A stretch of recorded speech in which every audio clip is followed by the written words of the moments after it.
Je vivais à l'époque, à la fin des années 90, au début des années 2000, à Los Angeles. Et dans le cadre de la réalisation d'un documentaire que je faisais sur une femme qui prétendait venir d'une autre planète, un projet un peu loufoque autour de l'imaginaire collectif américain, j'étais amené à découvrir que sur la plage de Guadalupe, au nord de Los Angeles, à une centaine de kilomètres de Los Angeles, paraît-il, se trouvait enfoui sous des dunes de sable, le décor en ruine, oublié, abandonné, perdu, le décor de la cité de Ramsès II, des 10 commandements, la première version de Cecil B2000 de 1923, qu'il avait tourné au bord de la mer. Et le film est en muet, bien sûr, et il avait transformé ces dunes de sable très impressionnantes en véritable désert du Sinaï.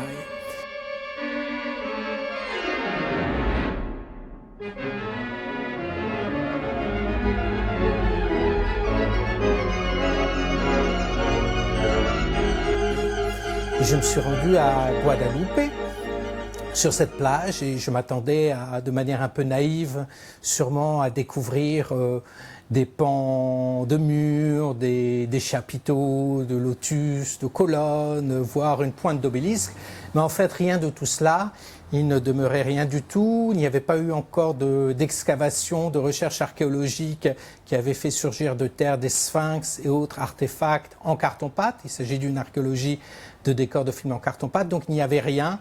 Et j'étais confronté à justement la non-existence, l'absence de ce décor qu'on savait être présent, mais toujours enfoui. Et pour moi, il y avait le fantasme d'une archéologie cinématographique qui prenait forme dans cette absence.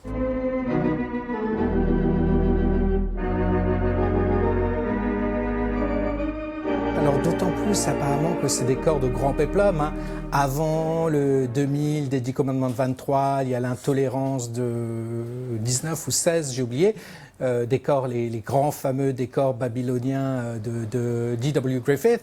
Kenneth Anger, dans son très beau livre Hollywood Babylone, ouvre son ouvrage avec la description de ces décors en décrépitude, parce qu'à l'époque, contrairement à aujourd'hui, par manque de budget ou de soucis écologiques, on ne réempactait pas les décors, on les laissait entre guillemets sur place, à la merci des éléments, de la pluie, du soleil, des températures extrêmement élevées. Et tout ce carton-pâte fondait comme une grande motte de beurre fictionnelle et pouvait rester comme ça même plusieurs années. C'était le cas du décor d'intolérance, comme une usine abandonnée en plein milieu de la ville qui est restée comme ça jusqu'au moment où on a dû la détruire par peur des incendies.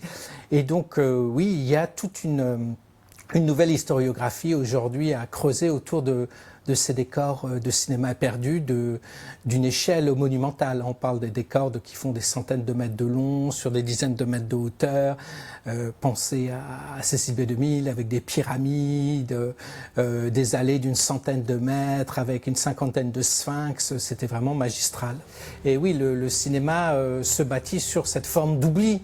À la fois les œuvres qui disparaissent, mais également les artefacts même que l'on voit à l'écran, qui semblent n'avoir qu'une réalité spectrale d'image, mais qui existent vraiment. Alors, est-ce qu'on pourrait imaginer une sorte de bibliothèque à la Borges où serait stockée l'intégralité de ces grands décors? Je ne sais pas.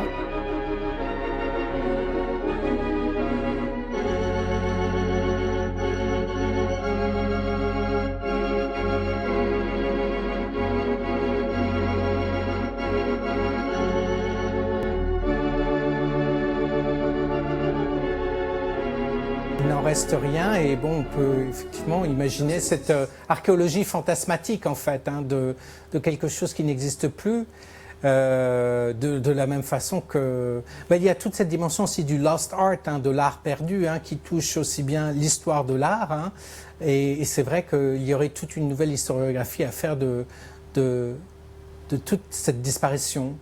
Et à contrario, c'est parfois la réalité même des décors, hein. Par exemple Monument Valley, la réalité territoriale du paysage qui elle-même se transforme en décor de cinéma. Et donc il y a comme une déréalisation de ces paysages par le cinéma. Le livre tourne beaucoup aussi d'une investigation dans un Los Angeles du film noir et dans ces disparitions de ces lieux à la fois des salles de cinéma qui ont été abandonnées, fermées, des salles de cinéma qui deviennent des églises, où le prêtre officie sur scène devant l'écran blanc de projection. Donc il y a un renversement d'une certaine mythologie religieuse et cinématographique. Attention, mais il y avait une politique un peu de table rase aussi.